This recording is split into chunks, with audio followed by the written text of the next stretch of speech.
Hey everyone, Tapdog here with Little Alchemist Helper, and today I'm continuing the Beginner's Guide series. I wanted to kind of show a progress update and then let you know my focus, and for you, as you're going through your second set of the events, what you should be doing. So, before I do that though, today's a special day. Today's Onyx Goblin King Day. So, we're going to do our battle against him. I think he's here. No, he's not here. He is here? Okay, he is at the castle. So we'll fight him. Thankfully, he is being nice and giving us the green again, so that's nice. And I think I'm going to keep this hand, even though it doesn't have any level 5 cards. You've got my Onyx card here, so I got to use that as my first combo, right? No question. And then I've also got this beautiful guy that's being leveled up. But before I use that, obviously, anytime you can do your automatic damage, that's a good thing to do first. And oh, beautiful, beautiful, beautiful. We're just going to keep going this way. We should have no problem beating the Onyx Goblin King based on the cards we have here. We'll use this now because that's not a good combo for Knight and Magic. And this should be the end for us. I'm not even going to have to use my final form. I'll just use this. And that should do it. Take 2 points of damage. Let's hope for an Onyx. Hey, you know what? We got Parasite. Not a bad card. I'm happy with that. That's probably somewhere in the middle of the road for a combo card. That also helps us out, too, with 500 extra gems. So now we're up to almost 1,500 gems. With the change in gems, I haven't talked about this. I used to say you needed to have 400 gems, but obviously that would have been a slightly different amount now. Two things happened. One, gems went up by tenfold, so 400 gems would have been 4,000 gems, but packs dropped half in price, so really it's closer to 2,000 gems is what I would recommend having at a minimum before you invest in a pack. But the easier way to remember that is just to say, regardless of the cost of a pack, you want to buy at least 8 of the 14 packs. Why 8? Well, with 8, you're guaranteed to get at least the gold combo card, the Onyx combo card, or a pair of fused diamond combo cards when you're able to buy 8 packs. Now, it's not a guarantee you'll get all of those things.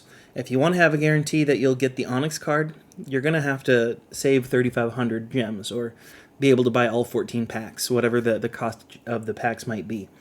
But if you want to have at least the guarantee that you'll get one of those 3 things, you'll want to be able to buy 8 packs. Now, you might get lucky. First pack, you pull the Onyx, or you pull the cards that you're looking for. But statistically speaking, if you're actually wanting to invest in a pack, it's better to buy more than 1 pack, typically. And you want to invest in a pack that helps you out the best you can in whatever your situation is. So like for my account, this beginner's account, I do have the ability now to make 2 of those 34 attack, 20 defense critical strike cards. But that's really it in terms of good quality critical strike cards I have. I am able to make a couple other higher end critical strikes, but not as good as the 34s. I think I have some 32s. So I might make those as well. But this account would still benefit from finding some additional high-quality attacking cards. So, you know, something like Combat that should be coming out maybe at the end of the year would be one to look at because it's got a 3620 in there, which is the best critical strike card in the game. If I had enough for Halloween coming next week, I would consider that because Black Widow has now been upgraded to a 3617, which the defense is a little bit low, but once I get Tiebreaker, that wouldn't matter because I'd still be doing the maximum amount of damage possible. The other thing I could be looking for is some counterattack cards, but again, those aren't really beneficial until I get Tiebreaker, whereas critical strikes would be useful in both Heroics and Arena. So, but speaking about that, let's look at my deck and see how that is coming along. So I'm going to go to Edit Deck. Currently have 42 cards in here, and I'm going to sort this by alphabetical. So I decided I have so many unfused cards in here that I'm just going this first round and fusing all of my event combo cards.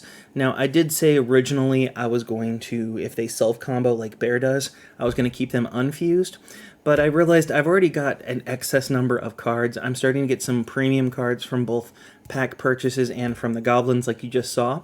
So because of that, it's probably going to be best for me just to fuse those event combo cards for now. So I continue to hone down so I only will have 7 combo cards unfused. Right now it's a lot more than that, and you'll see. Bird, I believe I got Bird from my first Onyx, well, my first completed Onyx. Now I have Parasite from my second completed Onyx, so that's kind of exciting. I've got a fused Chinchilla here and Earth fused. Energy is the, I think that's the event we're on right now with Leopold is Wind. So I'm working on that event, and I'll show you guys that in a minute. I've got my first Fire Candy leveled up and fused. I'm working on the second set as well, so I got the first one leveled up, but I haven't finished the second one to fuse it yet. And the reason why was because I ran out of combos for Bird, so I used some of my energy on my next card, and I'll talk about that when we get to it. Food is here, Golem is fused, Hammer is obviously my only Onyx. I got that from when I purchased the Sweets pack, so it's going to stay at level 4. That is the optimal spot to have it. Your 7 cards that are unfused should be level 4 typically. You should really only level them up to 5 once you're fusing them. Human here will probably be removed from this deck very soon. It's just no longer really useful or beneficial. Once I have it in my hand, I typically will not use it unless I am forced to. So, you know, maybe we'll just remove it for right now. We don't really need it. We got plenty of cards in our deck. Life here is another one that will be fused soon. I do have the cards for, like, Magic here. I think that's the only one so far. I just haven't, I don't have the dust yet to level this up and fuse it, so that's why it's at level 4 right now. Monster is in this deck. Science is, I mentioned this in my last video for the update. I thought I was going to get the Science card and fuse it, but then I was traveling and I missed getting the Science card, I think by like 2 or 3 turns, and I just didn't have the heart to spend the gems on it, so I ended up with just this level 5 because I had preemptively leveled it up so I could level up the other one, and yeah, that was my mistake. So I'll have to wait for the next round of Alberts to get the Science card fused, unfortunately. Sword is another one that I haven't finished the second one to be leveled up and fused yet. We got Villain. Void is another one here. Wind will be the next one that gets leveled up. And then if I go down to the library and sort this by level, we'll be able to see I've got a level 5 Sweets here, a bunch of level 4s here that are just in my Heroics now. I didn't want to use these. A Hammer here I had leveled up intentionally. So if you do get an Onyx card that is a lower quality free-to-play card, you can level up the lower quality Bronze or Silver card and do the research with that one first. The research carries over for the Onyx variant, so that's something, just a pro tip for you. If you want to start doing the level 4 research and not spend oodles and oodles of dust. It takes like a week of farming to get the dust needed for a level 4 for an Onyx, where it takes a day for level 4 Bronze. That's just a little hot tip for you. But my other Sweets here is level 4, and I am going to fuse those. Sweets does self-combo, but I think for my use case, it's just going to make more sense to have more fused cards. So I'm going to leave them fused. So that's why that one's level 5, and I just didn't have enough dust yet to level this one up to 5 as well and fuse them. And that's about it in terms of level 4 cards. So that, again, my priority right now is trying to fuse as many of these remaining cards as I can. And the reason why is I am hard stuck in Diamond. I'm not able to get into Masters, and there's quite a few people who are in this situation, and you need to get into Masters in order to really progress in this game. So I've been stuck in Diamond 2, Diamond 3. I'll get up to the high Diamond 3s, but then obviously if your opponents are all 3-turning and you're 3-turning but you don't have tiebreaker, you're going to keep losing. So it's kind of a bummer. We've had a little bit of a drop in players. If you look at the rankings here for the weekly, If you go up to Legendary 1, it's the top 66. At its peak, there was about 100 people in Legendary 3, which meant we had 100,000 people playing in the game. Now that it's down to 66, that means there's only about 66,000 people playing. So what is that, a 33% drop, roughly, of players, which is a shame, but that also makes it harder as you get further down, because Masters 1 used to be something like reach the top 3,000, and now it's the top 2,000. So it makes it just a tad bit harder to attain as less or fewer people are playing. I do wish two things would happen, and I've talked about this in multiple videos, but I want to reiterate it here. It'd be really great if they either A, opened up these so it's easier to get into the higher rankings, or more preferably, make level 1 for each of the awards. Like level 1 here should be gold, level 2 should be diamond, and level 3 should be Masters 1 requirement. That way it's a whole lot easier to progress and get up there. I think with them all being locked behind Masters 1, it puts a huge wall and really gets people to leave the game because they get frustrated that they can't progress. So if they were to make that simple change, I don't think you need it in bronze and silver, but maybe they could even do it as, you know, bronze is level 1, diamond is level 2, and Masters is level 3.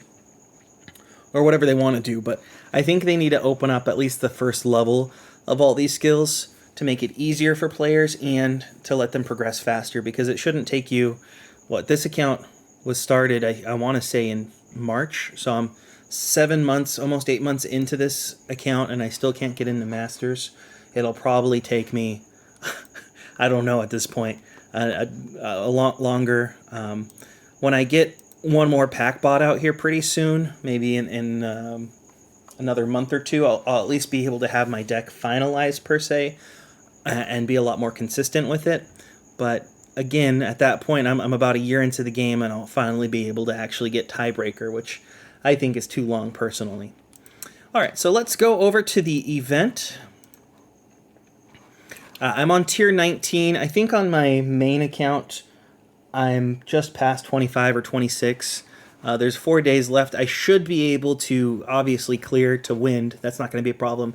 I should be able to get to about tier 25 as well.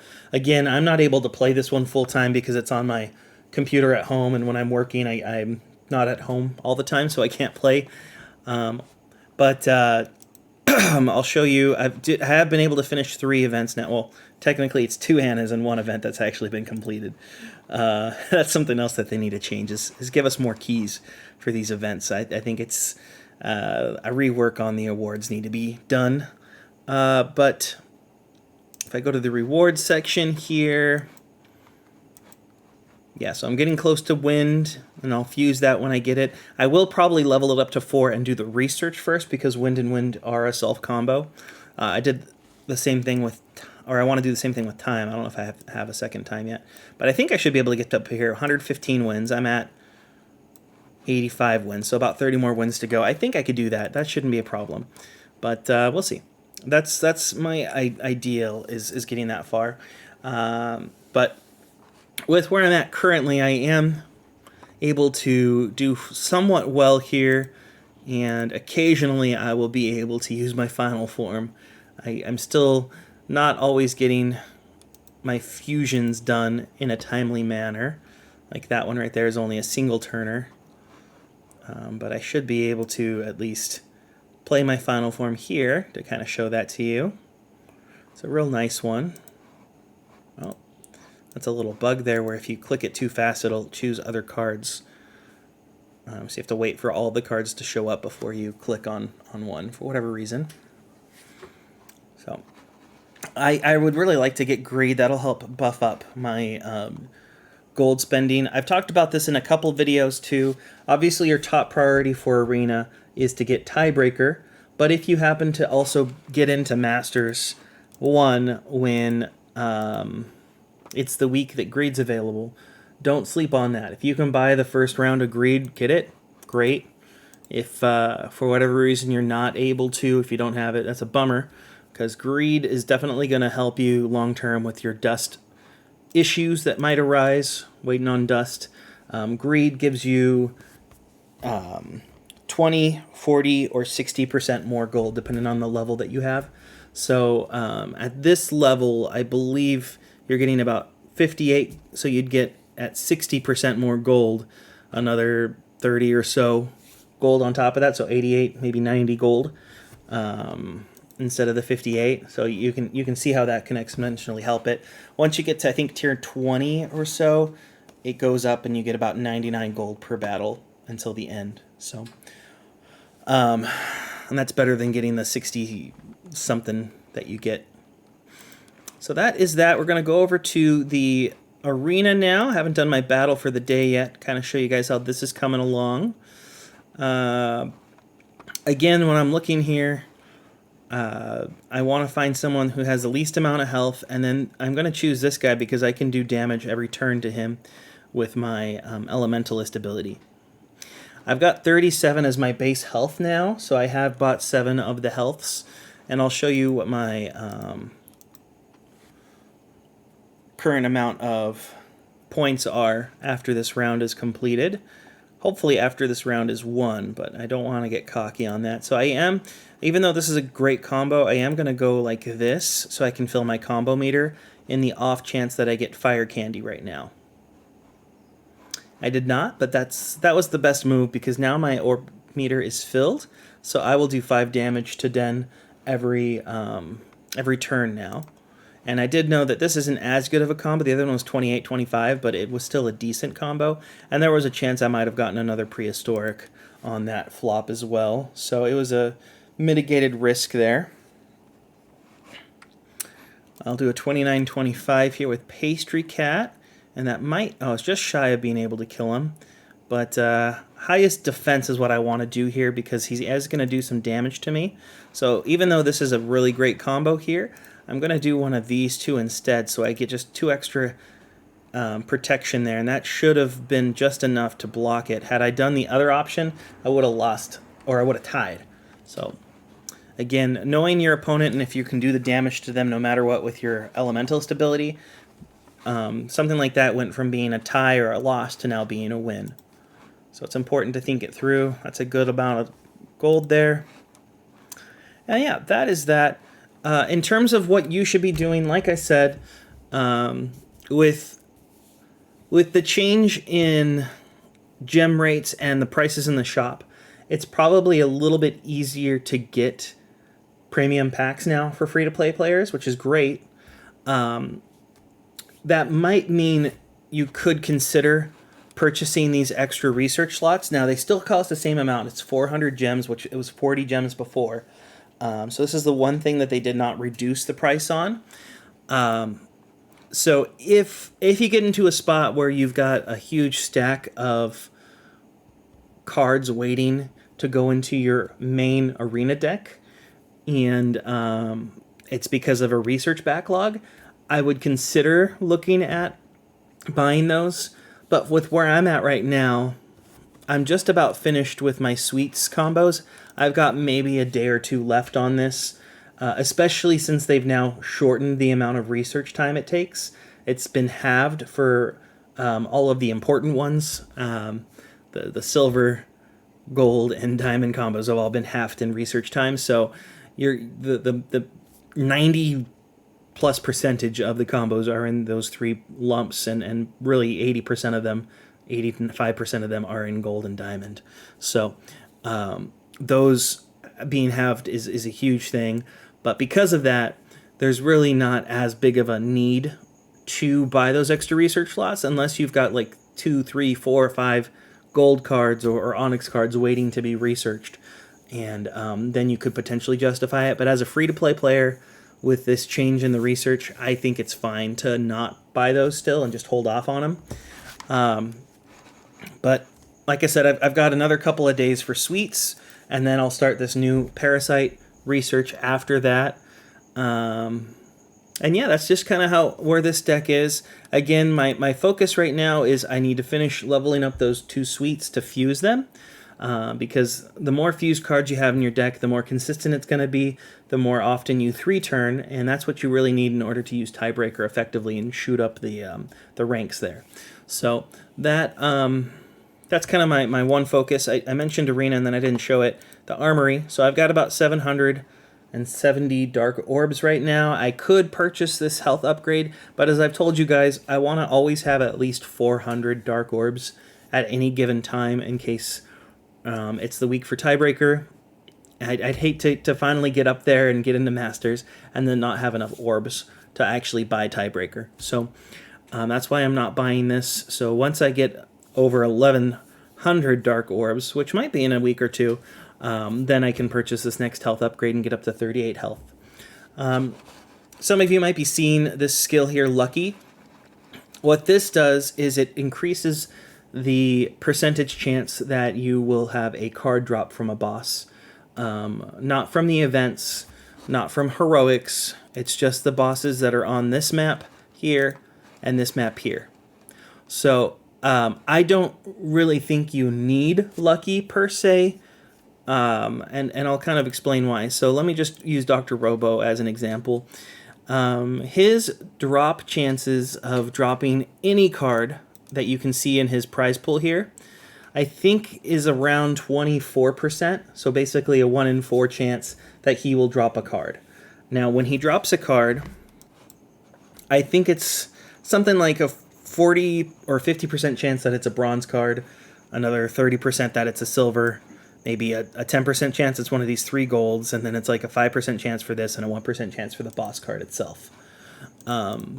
So all it does is it increases that 24% by 10%, and that doesn't mean it goes from 24% to, I'm sorry, by 20%. So it doesn't mean that 20% goes from 24 to 44. It means it goes up by 20% of that 24. So an extra 5% roughly. So instead of being a 24% chance, it goes up to a 30% chance or something like that. It's a very minuscule amount. It's not nearly as much as you would hope.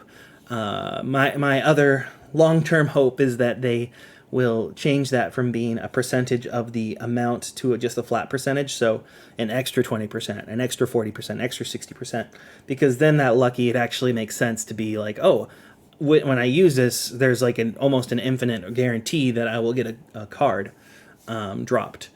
But that's something for the future. That's something I've shared with them, and hopefully they will consider in the future. But that's just my update on this account. Just wanted to give you guys that. If you do have any questions on how to progress or what to do as you're in the second round of events or further along, feel free to leave a comment, and I'll try to answer those questions as I can. But with that being said, I do hope you have a good rest of your day. Take care.